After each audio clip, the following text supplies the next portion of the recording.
Hello everyone, कैसे आप सब। आप सबका अपने चैनल में स्वागत है। आज मैं आपको एक लोक कथा सुनाने जा रहा हूँ जिसका टाइटल है तीन पुतले। तो शुरू करते हैं। महाराजा चंद्रगुप्त का दरबार लगा हुआ था। सभी सभासद अपनी अपनी जगह पर विराजमान थे।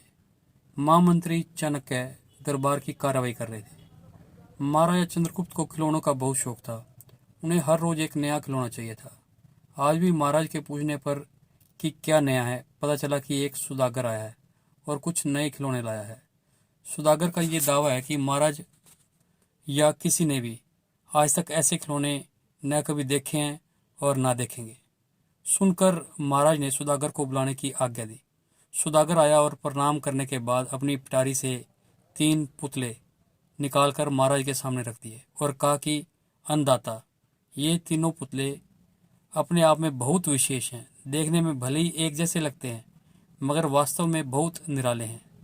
पहले पुतले का मूल्य 1,00,000 मोहरे हैं, दूसरे का मूल्य 1,000 मोहरे हैं और तीसरे पुतले का मूल्य केवल 1 मोहर है। सम्राट ने तीनों पुतलों को बड़े ध्यान से देखा। देखने में कोई अंतर नहीं लग रहा था, फिर मूल्य में इतना अंतर क्यों? इस प्रश्न ने चंद्रगुप्त को बहुत परेशान कर दिया। हार के उसने सभासदों को पुतले दिए और कहा कि इनमें क्या अंतर है, मुझे बताओ। सभासदों ने तीनों पुतलों को घुमा फिराकर सब तरफ से देखा मगर किसी को भी इस गुत्थी को सुलझाने पर कोई जवाब नहीं मिला। चंद्रगुप्त ने जब देखा कि सभी चुप हैं तो उसने वही प्रश्न अपने गुरु और महामंत्री चाणक्य से पूछा। चाणक्य ने पुतलों को बहुत ध्यान से देखा और दरबान को 3 तिनके लाने की आज्ञा दी। तिनके आने के बाद चाणक्य ने पहले पुतले के कान में तिनका डाला। सबने देखा कि तिनका सीधा पेट में चला गया। थोड़ी देर बाद पुतले के होठ हिले और फिर बंद हो गए। अब चाणक्य ने अगला तिनका दूसरे पुतले के कान में डाला। इस बार सबने देखा कि तिनका दूसरे कान से बाहर आ गया और पुतला ज्यों का त्यों रहा। ये देखकर सभी की उत्सुकता बढ़ती जा रही थी कि आगे क्या होगा।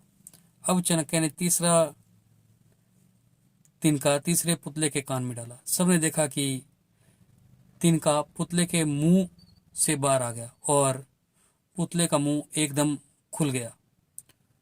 पुतला बार बार हिल रहा है जैसे कुछ कहना चाहता हो।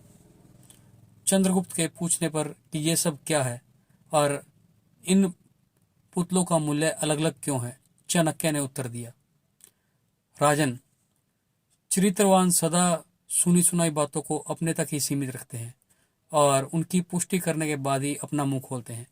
यही उनकी मानता है। पहले पुतले से हमें यही ज्ञान मिलता है और यही कारण है कि इस पुतले का मूल्य 1,00,000 मोहरे हैं। कुछ लोग सदा अपने आप में ही मगन रहते हैं, हर बात को अनसुना कर देते हैं। उन्हें अपनी वाह वाह की कोई इच्छा नहीं होती। ऐसे लोग कभी किसी को हानि नहीं पहुंचाते। दूसरे पुतले से हमें यही ज्ञान मिलता है और यही कारण है कि इस पुतले का मूल्य 1,000 मोहरे है। कुछ लोग कान के कच्चे होते हैं और पेट के हल्के होते हैं। कोई भी बात सुनी नहीं कि सारी दुनिया में शोर मचा दिया। इन्हें झूठ सच का कोई ज्ञान नहीं होता, बस मुंह खोलने से मतलब होता है। यही कारण है कि इस पुतले का मूल्य केवल 1 मोहर है। तो आपको ये कहानी कैसी लगी? अगर कहानी पसंद आई है तो वीडियो को लाइक कीजिए, शेयर कीजिए और चैनल को सब्सक्राइब कीजिए। बेल वाला बटन ज़रूर दबा दें ताकि हम ऐसी कोई और कहानी डालें तो उसकी नोटिफिकेशन आपको मिल जाए। Thank you.